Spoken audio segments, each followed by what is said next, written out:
Marcos capítulo 1, do versículo 29 ao versículo 39.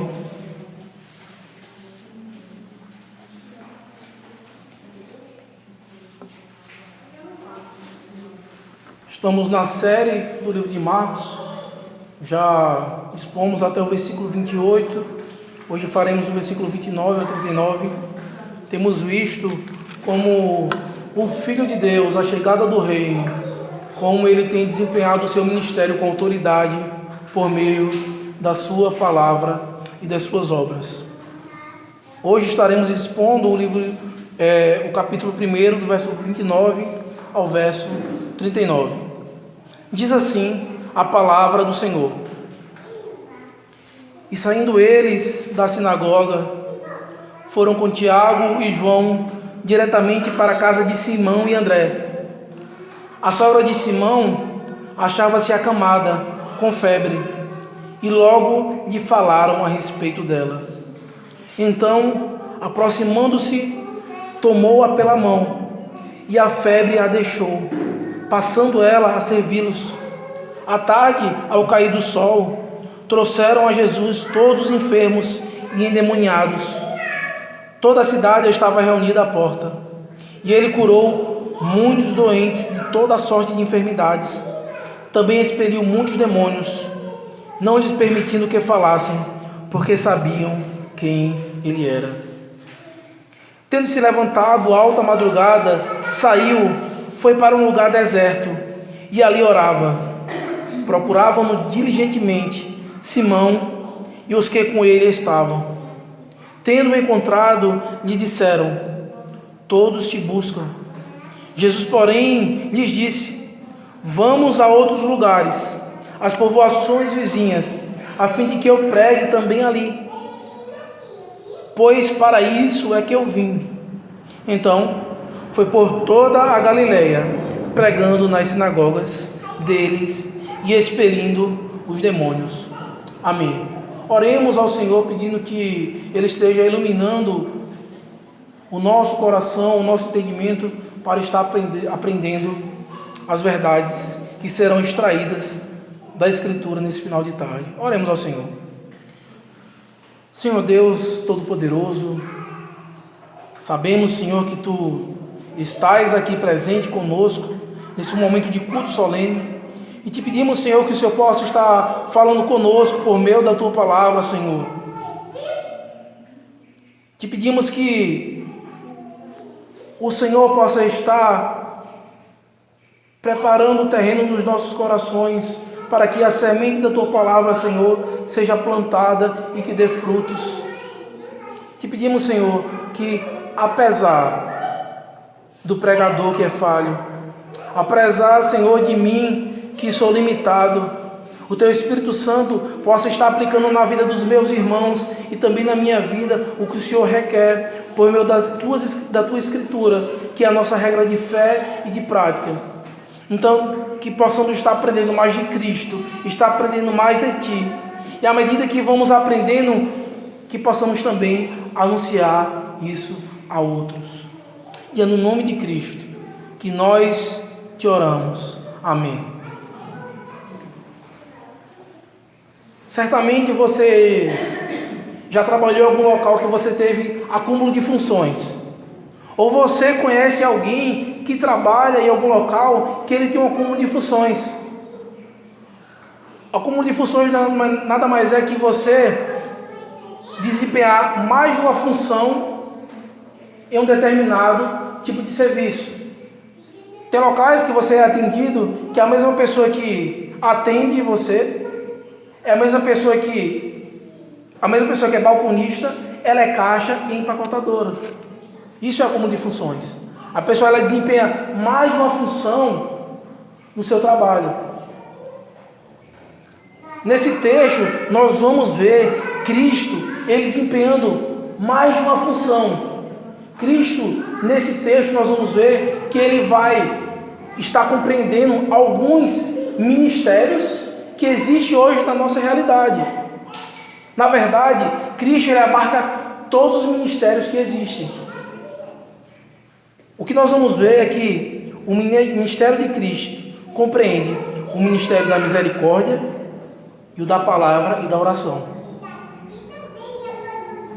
Vamos ver no versículo 29 ao versículo 39 que o ministério de Cristo compreende o ministério da misericórdia e o da palavra e da oração. Primeira coisa que eu queria que nós entendamos e tenhamos como base que só existem esses dois tipos de ministério: o ministério da misericórdia e o ministério da palavra e da oração, que é representado na igreja justamente o diácono, que é o ministro da misericórdia, e o presbítero e o pastor, que é o ministro da palavra e da oração.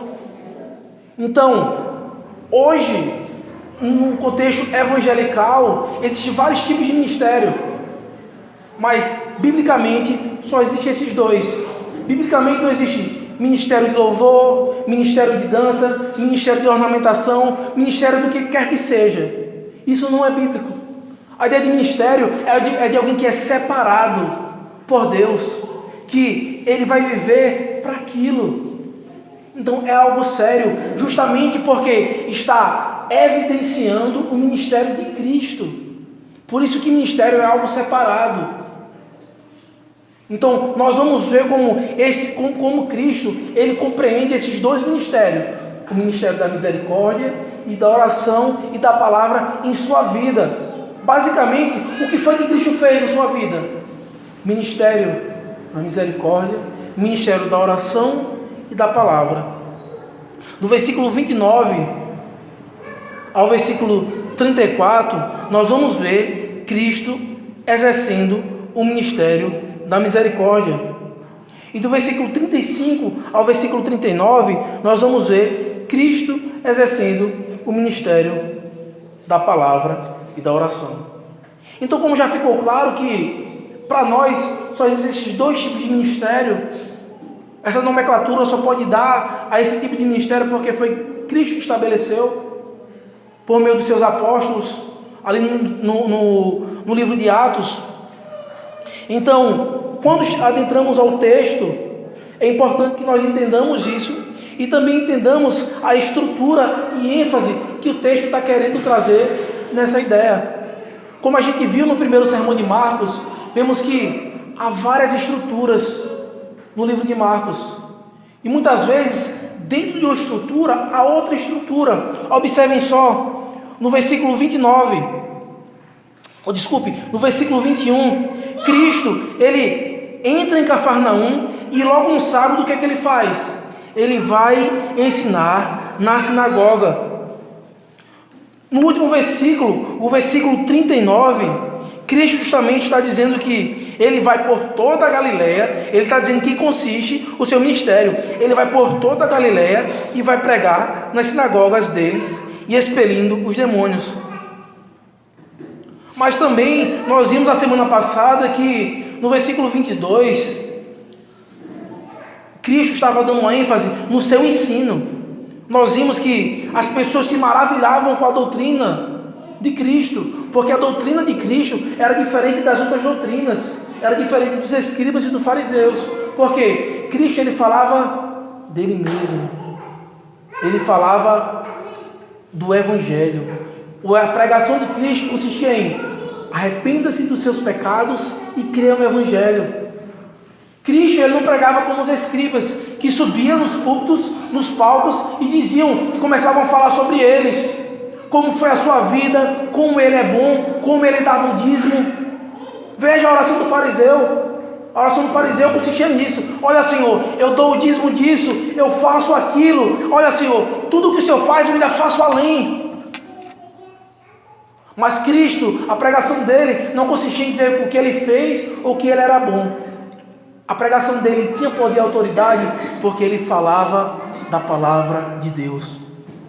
Então nós vimos essa ênfase semana passada, e logo que ele sai da sinagoga, Cristo foi e pregou na sinagoga, todos se maravilhavam. Por meio da pregação da palavra de Deus, um demônio foi expulso, e logo depois que acabou o culto matutino, eles saíram para a casa de Simão, conhecido como Pedro. E quando eles saem do culto todos juntos, e como era um hábito deles, era estar de casa em casa. E vamos ver a partir do versículo 29, Cristo aqui tendo comunhão e exercendo misericórdia. Quando nós vamos ver um pouco sobre a ideia do dia do Senhor, o quarto mandamento, algo que é tão esquecido, e muitas vezes as pessoas acham que quem acredita nisso ainda hoje é alguém que é radical, alguém que exagera um pouco, mas está na lei do Senhor. E o próprio Cristo cumpriu e nos deixou um exemplo. O documento da nossa igreja, o Catecismo Maior do Westminster, tanto breve catecismo quanto a Confissão de Fé, ele vai falar que nós devemos passar todo esse dia em atividades públicas e privadas de culto, e em exceto casos de necessidade e misericórdia. E do versículo 21 até o versículo 34 mostra como foi todo o dia do Senhor, todo o sábado que Cristo cumpriu. E ele estava justamente fazendo isso. Ele estava tendo culto público. Ele foi para a sinagoga tanto de manhã quanto no final da tarde. Ele estava à porta da cidade. E ali, quando ele não estava cultuando, ele estava exercendo misericórdia. Ele estava curando as pessoas. E a primeira parte do texto, vamos ver exatamente Cristo, ele tendo comunhão com outros irmãos. Ele saiu dali do culto, ele pregou, todos estavam maravilhados. E ele foi para a casa de Simão almoçar. Ele estava junto, ele e todos os outros apóstolos. O texto no versículo 29 vai dizer: e saindo eles da sinagoga, foram com Tiago e João diretamente para a casa de Simão e André. Simão e André eram irmãos, provavelmente moravam juntos. Foi Cristo e os seus discípulos almoçar na casa de Pedro. Então, após o culto, eles tiveram aquele momento de comunhão. E eu falo aqui que não você precisa estar toda hora na casa do irmão, ou todo culto você tem que estar na casa dele, mas ao menos após o culto, fique um pouco aqui para termos um momento de comunhão, estarmos juntos. Conheça mais sobre o seu irmão, pergunte como ele está, fale um pouco da sua semana, conheça um pouco dos desafios do seu irmão, tenha um momento de comunhão. Não é só para você vir para a igreja aqui, cumprindo tabela e vai embora, não. Você não está bem? Fale para alguém. Algum irmão pode lhe dar uma carona para ele deixar em casa. Deixe o irmão exercer misericórdia com você no dia de hoje, o dia do Senhor. Se você tem necessidade, procure o irmão para lhe ajudar. É justamente o que as pessoas faziam. Elas tinham necessidade e iam procurar o Senhor. E nós, como corpo de Cristo, nós temos que entender isso. Nós temos que exercer misericórdia para com o nosso irmão. E quando Cristo chega, o versículo 30 vai dizer que a sogra de Simão achava-se acamada com febre, e logo lhe falaram a respeito dela. Foi justamente isso que aconteceu. Cristo chegou para almoçar na casa de Simão. Quando ele vê, está lá a sogra de Pedro está doente. E as pessoas olham essa situação e falam: olha, eu vou falar a Cristo. Lucas, como ele é médico, escritor, ele vai trazer mais informações. Ele vai falar que ela estava com uma febre altíssima. E diferente daquele tempo, hoje nós temos facilidades. Se o seu corpo, você der 40 graus, você toma talvez um paracetamol, uma dipirona, e você tem certeza que vai baixar. Se não baixar, você sabe que há alguma inflamação, você vai tomar um anti-inflamatório, um antibiótico. Você acaba sabendo se medicar, ou tem facilidade de aqui na farmácia resolver o problema. Naquela época as coisas não eram tão fáceis como é hoje. E a pessoa ali se viu doente, acamada, e várias pessoas passavam muito tempo por não haver remédios que agissem de uma maneira tão rápida como nós temos hoje. Talvez quando nós escutamos, era com febre, mas naquele tempo era algo bem mais complicado. E o texto fala que eles procuram aquele que poderia auxiliá-lo. Cristo demonstra aqui o seu ministério de misericórdia.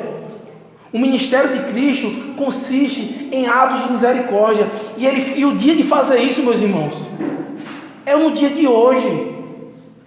Nós temos que exercer misericórdia ainda mais no dia de hoje. Veja, quando nós lemos a lei, começa dizendo: eu sou o Senhor teu Deus que te tirei da terra do Egito, da casa da servidão.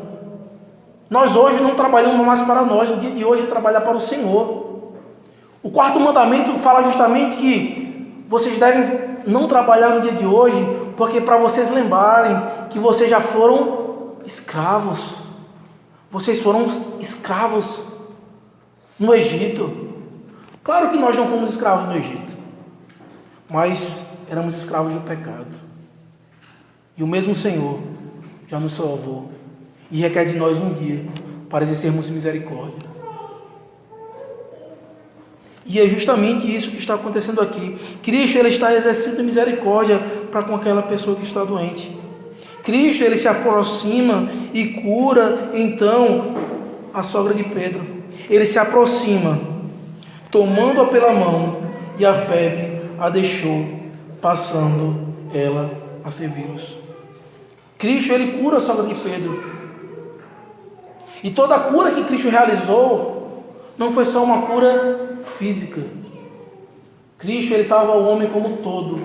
Sempre a cura relacionada à parte física e à parte espiritual. O fato de Cristo ter curado essa mulher não quer dizer que ela não adoeceu depois, ou que ela não possa adoecer, mas era justamente uma evidência da autoridade do seu ministério. E ele estava mostrando como em sua vida ele vai aplicar misericórdia a outros. Nisso consiste o ministério de Cristo. As pessoas, quando falam de Cristo hoje, não, é amor. Cristo é amor. Mas o ministério dele não era um ministério de amor, porque no amor de Deus também há ira, uma ira santa, em que ele pune o pecado, em que ele pune o pecador. Mas quando ele demonstra a misericórdia, ele está justamente não aplicando a ira. Ele está dizendo: olha, eu não vou aplicar a ira sobre você, eu vou aplicar misericórdia. E quando Cristo, ele aplica misericórdia sobre alguém, sabe o que ele está fazendo? Ele está tomando sobre si aquela dor. Ele toma para ele, para que nós não passemos por isso. Por isso o ministério da misericórdia, quando Cristo, ele cura pessoas. Veja, do versículo 32 ao versículo 34, vai mostrar justamente aqui que Cristo, ele fez muitas outras curas nesse dia. Ele gastou o dia dele todo com obras de culto, necessidade e misericórdia. Veja do versículo 32 ao versículo 34 o que diz a palavra do Senhor. À tarde, ao cair do sol, trouxeram a Jesus todos os enfermos e endemoniados. Toda a cidade estava reunida à porta, e ele curou muitos doentes de toda sorte de enfermidades.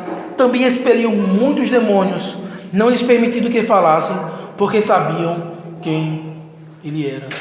Cristo, ele gastou todo esse dia, um dia que era separado, ele não fez outra coisa, ele foi curar.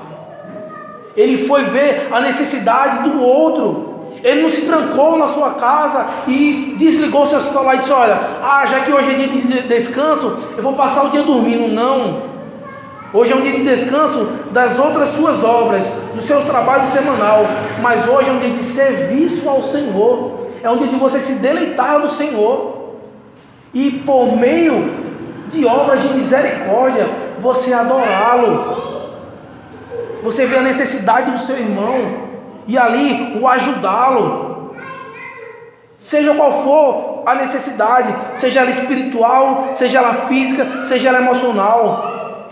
Nós temos que demonstrar misericórdia, porque Cristo, ele foi o que ele fez. E nós, quando escutamos isso, temos que ter um coração disposto a obedecer à voz do Senhor. Porque veja o que a sogra de Pedro fez. Logo depois que a febre a deixou, o que foi que ela fez? Passou a servi-los. E é justamente esse princípio, da mesma maneira como nós somos salvos por Deus, Ele aplicou misericórdia para nós temos que aplicar misericórdia para outros. Cristo, Ele deu um exemplo. Ele falou: olha, é possível você fazer isso. Eu vou lhe mostrar, olha aqui eu fazendo. Ah, mas Cristo, Ele é Deus, Ele é perfeito. Olha aqui a sogra de Pedro fazendo. Nós temos que escutar a palavra do Senhor e pôr em prática as verdades. Nós temos que entender que a comunhão que nós temos exercido e a misericórdia que nós temos aplicado ao nosso próximo não está sendo condizente com o princípio e a prática de Cristo. Muitas vezes vivemos a nossa vida e não temos nenhuma proximidade com o nosso irmão. Nós vivemos a nossa vida, mas não sabemos nada da vida do outro irmão. E muitas vezes quando sabemos, é só para falar mal. E esse não é o Evangelho de Cristo. O Evangelho de Cristo é de você olhar para o seu próximo e ter misericórdia dele, ter compaixão dele. Quando vê seu irmão que está passando por dificuldade ou está tendo uma vida de pecado, você se compadecer da situação dele. Esse é o Evangelho de Cristo, o ministério da misericórdia. No Antigo Testamento, na antiga dispensação da aliança, tinha os levitas. Eles abdicaram de ter a sua terra própria.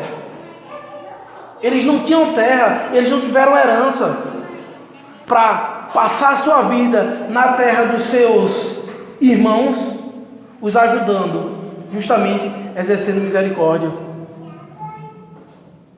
Outra coisa muito importante no exercício de misericórdia para os que são membros é o dízimo. O dízimo serve para isso. Veja, além do dízimo, era justamente para o sustento dos levitas que viviam para cuidar dos irmãos e para os órfãos, a viúva e o estrangeiro. Para quê? Para que não haja pobre no meio de vós, para que ninguém passe necessidade. Então o Senhor estabeleceu algo no próprio culto, para que nós possamos estar exercendo misericórdia, para que se tem algum irmão passando necessidade, a gente possa ajudar. E com o texto que nós lemos hoje, em 2 Crônicas, era justamente o que estava acontecendo. Deus abençoava o povo e o povo estava respondendo, eles estavam sendo fiéis. E o rei, quando chegou, falou: o que é isso que está acontecendo aqui? Que tanta coisa é essa? E o sacerdote disse: olha, é porque Deus tinha abençoado o povo e o povo tem sido fiel. Não tem nada faltando. Todo mundo está o quê? Se fartando e ainda sobra. Era essa a realidade da fidelidade de Deus para com o povo e a fidelidade do povo para com o Senhor. E no Novo Testamento, justamente nós vemos esse ministério de Cristo sendo representado por meio dos diáconos. Os apóstolos ficaram na responsabilidade do ministério de Cristo e os apóstolos, eles não estavam tendo condições de orar, estudar a palavra e ao mesmo tempo servir as mesas, servir os necessitados. Então, o que foi que o Senhor estabeleceu? Olha, procure homens fiéis no meio de vós, estabeleçam o ministério do diaconato. São homens que serão colocados para servir vocês no meio da igreja. São homens que estarão preparados para fazer a mesma coisa que Cristo fez. Mas o fato deles serem ordenados para isso não quer dizer que você não tem a obrigação de exercer misericórdia. Todo cristão tem essa obrigação, mas tem alguém que foi ordenado por Deus, separado para esse ministério. O exercício de misericórdia no dia do Senhor é algo fantástico. É algo em que, quando nós vamos olhar que ninguém precisa ser escravo nesse dia, você não exerce, você não faz ninguém trabalhar nesse dia, onde a pessoa tem o direito de trabalhar. Veja, muitas vezes você pode pensar: mas se eu fechar talvez meu trabalho no dia de domingo, eu vou falir. Ou se eu não for comprar lá, aquela pessoa vai ficar sem trabalho. Não se preocupe. Primeira coisa, lembre da oração do Pai Nosso. O que é que diz? O pão nosso de cada dia nos dá hoje. Quem nos dá o sustento é o Senhor. Lembre do Antigo Testamento. Ele dizia para o povo não sair colher nesse dia, porque ele queria fazer um milagre, e naquele dia eles teriam um pão em dobro. É o Senhor que nos sustenta. Ele sabe o que é melhor para nós, muito mais do que nós achamos. Nesse dia ele quer um dia de serviço a ele. E ele usa o exemplo do Egito, justamente porque no Egito o povo trabalhava de quando? De sábado a sábado, sem descanso, e não tinha direito a nada. Eles construíam cidades celeiros e eles não tinham o que comer. Já imaginou a ironia? Eles trabalhavam o dia todo, construindo armazéns para guardar comida, mas eles não tinham direito àquilo. Eles não tinham direito a nada do seu trabalho. E o Senhor fala: olha, eu vou dar 6 dias para você fazer o que você quiser. Você tem 6 dias para trabalhar, mas somente um dia que eu te peço para que você seja fiel a mim. É justamente o que está acontecendo aqui. Eles pegam esse dia, cultuam ao Senhor e exercem misericórdia para com o próximo. E que possamos entender que a glória desse ministério, ela é muito poderosa, é muito rica. Hoje em dia as pessoas têm um entendimento de que o diácono é alguém que está abaixo do presbítero. E você ser diácono, você não tem tanta honra como um presbítero. E o presbítero não tem honra como um pastor. Não, isso não existe. São somente funções diferentes. A honra que você dá para um pastor, você tem que dar para o presbítero e para o diácono. Porque eles são oficiais, ordenados e separados pelo Senhor. O que muda é a função. Então honrem. Nós temos aqui o diácono Rudimar. Vocês devem dar honra a ele, porque ele foi separado pelo Senhor. Você não pode honrar mais o pastor do que não existe. Nós exercemos ministérios que fomos separados para o Senhor. Então entendam isso. Estamos apenas tentando espelhar a Cristo. E nós devemos aplicar e praticar esses exercícios de misericórdia em nossa vida. Aqui Cristo está mostrando que no domingo é um dia específico para isso. Mas nós devemos fazer isso todos os dias. No domingo, ainda mais. A outra coisa que nós vamos ver é que Cristo, ele também exerce o ministério da palavra e da oração. Veja, no versículo 35 ao versículo 39, o que diz a palavra do Senhor. Tendo se levantado à alta madrugada, saiu para fora, para um lugar deserto, e ali orava. Depois de um dia extremamente cansativo, ele passou o dia trabalhando, ele passou o dia curando pessoas. Quando ele chegou para o momento que ele ia almoçar e descansar, o que aconteceu ali? Tinha uma mulher doente, ele foi lá e curou. Logo depois à tarde, aqui vai dizer que no final da tarde, ao cair do sol, que era justamente quando acabava o dia, a cidade ainda estava toda na porta, reunida esperando ele, para que ele curasse. Então, de madrugada, ele se levantou, e o que foi que ele fazer? Ele foi orar. Ele foi orar ao Senhor. Mesmo depois desse dia cansativo, ele vai aqui praticar o ministério da oração e da palavra.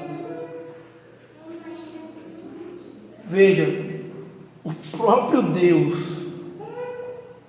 aquele que tem poder sobre todas as coisas, aquele que está no controle de tudo, o que ele foi fazer? Foi orar. Muitas vezes nós pensamos: ah não, amanhã meu dia vai ser cansativo, ou meu dia ontem foi cansativo, o que é que eu faço? eu vou dormir mais um pouco para que eu tenha condições para resolver meus problemas. Nós não pensamos como muitos reformadores e homens de Deus pensaram. O próprio Lutero, ele ia ter um dia mais trabalhoso, ele ia enfrentar lutas. No outro dia, o que ele fazia? Ele acordava 1 hora mais cedo e orava ao Senhor. Eu não estou dizendo para você levantar de madrugada, não estou dizendo para você acordar mais cedo, mas eu estou dizendo para você fazer o que o próprio Cristo foi fazer. Ele foi na presença do Pai, derramar o seu coração e ter uma intimidade com Ele. A oração é justamente isso. Na reunião de sexta-feira aqui, nós temos visto isso. Nós temos que derramar o nosso coração. E como uma citação bem feita no nosso grupo da igreja essa semana, demonstra como nós não temos exercido esse ministério da oração. A citação diz o seguinte: reunião de oração deveria se chamar reunião dos remanescentes, porque são poucos os que frequentam. Charles Spurgeon. Isso é uma verdade dura. Como a igreja quer ter uma intimidade com o Senhor e a igreja não se reúne para orar. Como a igreja quer ser uma igreja fiel ao Senhor, quer receber a vontade de Deus, mas ela não quer derramar o seu coração aos pés do Senhor, não tem intimidade com o Senhor. Como é que você tem relacionamento com uma pessoa que você não conversa, que você não tem diálogo, que você não expõe aquilo que está acontecendo na sua vida? Você vai ter problemas. Veja, essa citação feita aqui por Spurgeon é algo impressionante. Por quê? Algum tempo depois, Spurgeon, ele passou por um problema em que, quando ele estava pregando, alguém gritou incêndio, e um local era um local onde tinha milhares de pessoas, tinha mais de 1000 pessoas, e naquele momento, várias pessoas saíram fugindo, e Spurgeon, quando tudo parou, ele estava no púlpito, ele viu vários dos seus membros mortos. Spurgeon entrou em depressão devido àquilo. Ele se trancava no seu quarto. E a resposta dessa mesma igreja que ele disse isso uma vez foi justamente outra. A igreja que Spurgeon pastoreava, sabe o que eles fizeram? Enquanto o pastor dele estava trancado no quarto, a igreja estava orando para que o Senhor restituísse a esperança daquele pastor. A oração é uma ferramenta divina. Você quer ver se o Espírito Santo está trabalhando na sua vida? Uma das coisas é se você tem orado. Porque o fato de nós estarmos orando é porque o Espírito Santo tem nos conduzido e nos capacitado para estar em comunhão com o Senhor. Se você não tem uma vida de oração, se você não tem vindo para a igreja orar, eu peço para você, se arrependa e mude os seus hábitos. Creia que o Senhor vai ouvir a sua oração e que Ele vai ser com você. Entenda que a obra de Cristo justamente vai trazer você a ter uma intimidade com o Senhor. No Antigo Testamento, para orar ao Senhor, as pessoas tinham que andar milhas e milhas, tinha que levar um animal deveria ser morto, para que você ali pudesse enviar para o sacerdote levar o seu pedido de perdão de pecados ao Senhor. Hoje não, hoje é você no seu quarto, você se ajoelha, ou sentado, ou deitado, você tem acesso direto ao Senhor, por causa desse Deus aqui que morreu em nosso lugar, o nosso sumo sacerdote, que também orava, mesmo não tendo as mesmas necessidades que nós, mesmo não sendo salvo como nós, ele foi orar, porque ele é o exemplo de comunhão perfeita com o Pai. Ele é o exemplo perfeito de como nós devemos nos relacionar com o Pai. O próprio Cristo está dizendo aqui, olha, sua vida deve consistir em oração. E veja a importância que ele dá para isso, tanto da misericórdia, como da oração. ele deixa o ministério para isso. Os pastores, eles têm esse ministério, o ministério da oração. Nós temos que estar orando por vocês. Nós temos que estar orando para que Deus proteja a igreja, para que nenhum mal aconteça, para que nenhum lobo, nenhum diabo, nenhum mundo nos ataquem. Temos que estar orando. E pasme, uma coisa que me deixa desesperançoso é porque tem pastores que é nítido que eles não têm vida de oração e vivem e estão aí sendo separados e não cuidam da igreja do Senhor como deveria. Eles não esperam o ministério de Cristo na vida da igreja. E eu peço para vocês, orem pelos pastores de vocês, orem pelo presbítero, para que o Senhor nos sustenha, para que o Senhor nos dê força e sabedoria de como imitar a Cristo também. É algo muito importante para o bom funcionamento da igreja. Tem pastores que oram, que derramam o seu coração aos pés do Senhor. E eu peço como pastor de vocês, orem por mim, da mesma maneira que a igreja de Spurgeon orava por ele, para que o Senhor não deixe nada abalar. Essa é a vida da igreja, uma vida de oração, uma vida de misericórdia aos pés do Senhor. Cristo aqui, ele estava sendo procurado por Pedro. Veja, no versículo 36, diz o seguinte: procuravam diligentemente Simão e os que com ele estavam. Tendo encontrado, lhe disseram: todos te buscam. Veja, Pedro aqui e os outros estavam procurando Cristo, porque tinha várias pessoas procurando Cristo para quê? Para que Cristo curasse. Tinha muitas pessoas procurando Cristo, mas Cristo entendeu: há tempo para tudo. Eu já preguei aqui, eu já curei, eu já mostrei o meu ministério. O mais importante aqui não eram as curas, era o ensino de Cristo.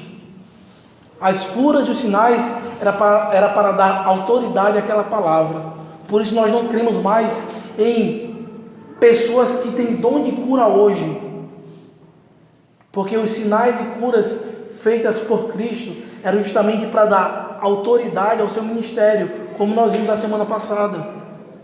Então muitas pessoas hoje estão por aí em outros locais sendo enganados. Pessoas prometendo a eles cura: se ele fizer isso, você vai ser curado se você depositar aqui. Não. As curas naquele tempo era para mostrar a autoridade do nosso Senhor. O fato de nós obedecermos a Ele ou de ofertarmos é por gratidão, porque Ele já nos salvou, porque Ele já nos prometeu uma vida eterna em que não haverá fome, nem choro, nem doença, e a morte lá não vai existir. O Senhor nos promete. Então Cristo, Ele estava sendo procurado aqui. Ele entende: não é momento de eu curar aqui. O meu ministério aqui já foi cumprido. Eu já preguei a palavra. Eu já disse que eles têm que se arrepender e crer no Evangelho. Eu mostrei que eu sou autoridade para isso. E logo depois, o que acontece? O que ele diz? Vamos aonde?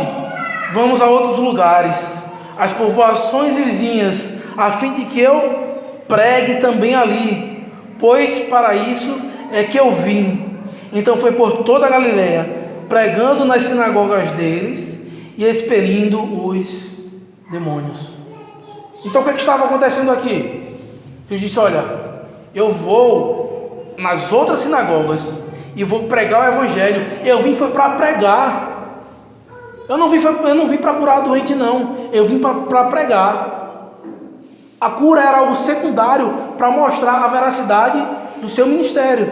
Ele diz: olha, eu vim foi para pregar. As pessoas querem vir para mim procurando cura, mas o que eu vim fazer realmente foi salvar o homem como um todo.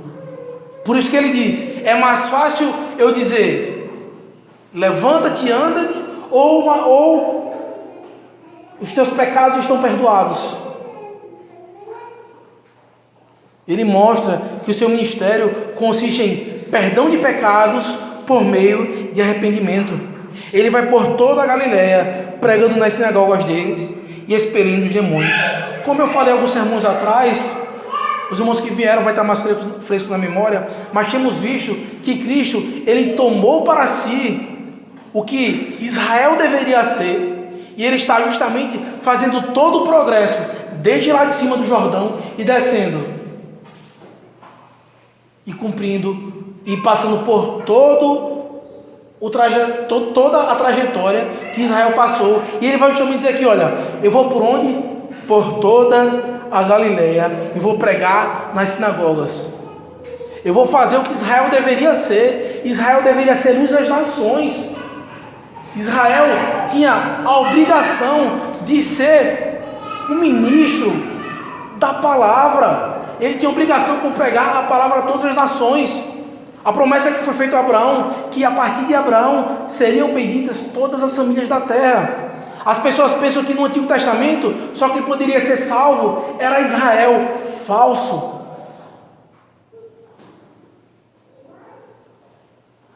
Israel tinha por obrigação de ouvir a palavra de Deus e ser testemunha.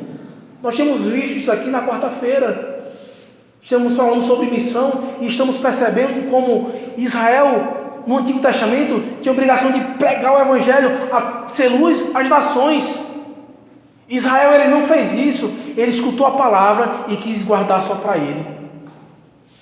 Mas Cristo, como a luz do mundo, ele veio justamente fazer diferente. Ele falou, eu vou fazer o que Israel não fez. Eu vou pregar aqui o Evangelho. A partir de mim vai para todas as nações. Vai por todas as vizinhanças.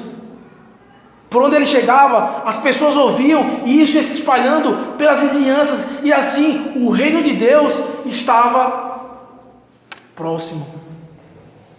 Foi o que nós vimos também em alguns sermões passados.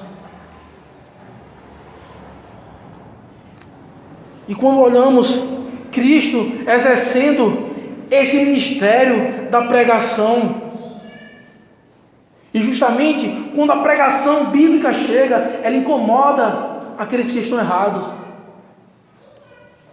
A palavra de Deus, quando ela é pregada de maneira fidedigna, ela constrange o pecador a mudar. E eu peço a você, se você for constrangido hoje por alguma palavra que foi proferida a partir das Escrituras, se arrependa e creia no Senhor, porque Ele perdoa pecados. Ele toma sobre si as suas dores. Por favor, não endureça seu coração, porque a pregação ela tem dois viés.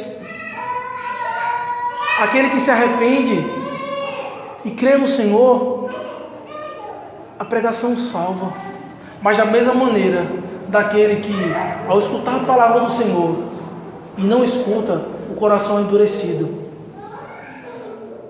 E saiba que na história, todos que endureceram o coração e não quiseram ouvir a voz do Senhor foram destruídos. Por isso eu peço para você, se arrependa, porque Deus, Ele é um Deus de misericórdia. Ele não aplica a justiça em você se você se arrepender, e Ele toma sobre si. Mas se você não quiser ouvi-lo e não quiser experimentar da sua misericórdia, Deus, Ele age com ira contra o pecador, aquele que o afronta e que não quer escutar a sua voz. Cristo, Ele acumula para si vários ofícios. Nesses dois textos, vemos Cristo, por meio da sua vida, por meio do seu ministério, mostrando quais são os ofícios bases da igreja. Nós não precisamos ter aqui 100 ministérios. Não precisamos aqui ter todas as sociedades internas. Nós não precisamos aqui ter departamento infantil ou 10 salas aqui de crianças e adolescentes, não. O que é que nós precisamos? Nós precisamos viver em nossas vidas o ministério da oração, o ministério da misericórdia e o ministério da palavra. Era isso que acontecia no livro de Atos. Enquanto eles se reuniam, partiam o pão entre eles e escutavam a palavra do Senhor, o que o Senhor fazia? O Espírito Santo aumentava o número deles. É isso que nós temos que fazer como cristãos. E Cristo, Ele pega esses ministérios e toma para si. Tanto os ofícios do Antigo Testamento como do Novo, Cristo fala, olha, Israel não conseguiu, vocês não vão conseguir fazer isso de uma maneira perfeita, eu vou fazer no lugar de vocês. Cristo foi o nosso profeta, foi o nosso sacerdote. Desculpa, eu errei. Cristo, Ele é nosso profeta, Ele é nosso sacerdote, Ele é nosso rei, Ele é nosso diácono por excelência, Ele é nosso pastor por excelência. Ele tomou sobre si todos os ofícios e tem sido um Deus que se relaciona conosco e nos mostra como Ele é amoroso. Isso que é importante na vida da igreja. Isso que é importante, que nós devemos entender a partir do ministério de Cristo. Tanto na antiga dispensação da aliança, como na nova dispensação da aliança. Cristo, Ele tem mostrado como a igreja deve agir. O que resta para nós é olhar para Ele como referência e estar o seguindo e imitando, como a sogra de Pedro fez. Após ser curada, ela não foi descansar, ou foi viver a sua vida, ou seus trabalhos. Ela foi servir. Ela foi servir ao Senhor. E a vida que Cristo te chama é uma vida de serviço a Ele. E que possamos, como Igreja Presbiteriana de Boninal, ser uma igreja conhecida por ser uma igreja que serve ao Senhor. Isso basta. Amém? Oremos ao Senhor. Senhor Deus Todo-Poderoso, somos gratos a Ti, Senhor, por o Senhor nos trazer aqui no dia do Senhor, no culto solene. Escutamos a Tua convocação, Senhor, e humildemente estamos aqui para Te adorar, para engrandecer o Teu nome. E Te agradecemos, Senhor, porque por meio da Tua palavra, por meio da Tua vida e da Tua obra, o Senhor tem mostrado como nós devemos agir, como nós devemos viver. Nos ajuda, Senhor, a estar com o coração disposto a obedecer a Tua palavra. Te peço que Teu Espírito Santo possa estar aplicando essa palavra na vida dos meus irmãos e também na minha, para que não sejamos encontrados em falta. Ser conosco, Senhor. Tem misericórdia de nós. Amanhã estaremos aí novamente, sendo expostos a tentações. Estaremos sendo expostos, Senhor, a situações que irão nos constranger. Não deixa, Senhor, que o pecado, o mundo ou a influência de Satanás vença, mas que o Teu exemplo como Senhor de todas as coisas, o Deus Todo-Poderoso que ressuscitou ao terceiro dia e nos deu vida, seja esse exemplo que nos dê coragem de servi-lo e de te obedecer. Te peço também, Senhor, pelos irmãos que não puderam vir porque estão viajando, os livra, os guarda de todo mal.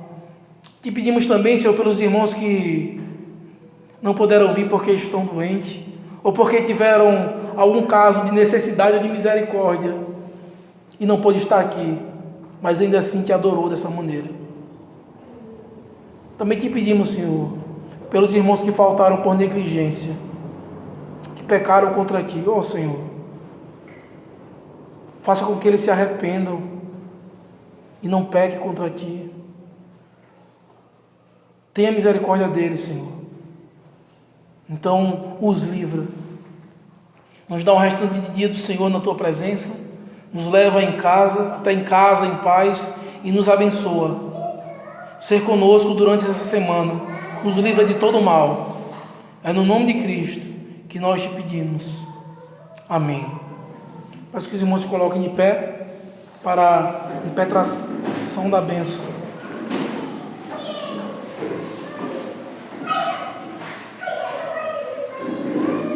Que a graça do nosso Senhor e Salvador Jesus Cristo,